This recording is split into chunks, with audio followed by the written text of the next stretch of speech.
شاہکار اردو کی طرف سے سب دوستوں کی خدمت میں سید وجیہ الحسن بخاری کا سلام پہنچے۔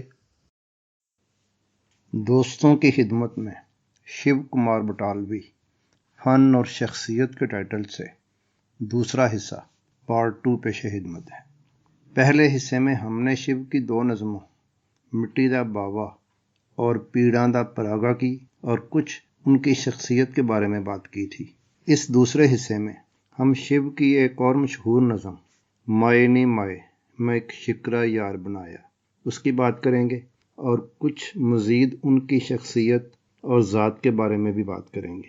اس نظم کا پہلا بند یوں ہے: مائے نی مائے میں ایک شکرا یار بنایا، او دے سر تے کلگی تے او دے پیری چانجر او چوک چگیندا آیا۔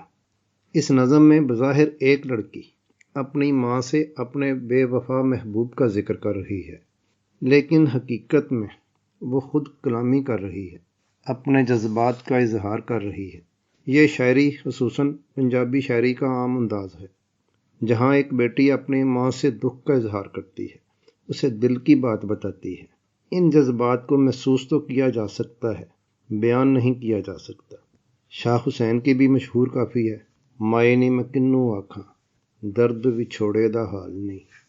دنیا بھر کے لوگوں، لکھاریوں، شاعروں، فلسفیوں نے ماں کی عظمت اور شان کے بارے میں لکھ لکھ کر اربوں صفحات کالے کر دیے ہیں، لیکن پھر بھی کوئی ایسی جامع تعریف یا الفاظ ایسے نہیں جو ماں کی عظمت کو بیان کر سکیں۔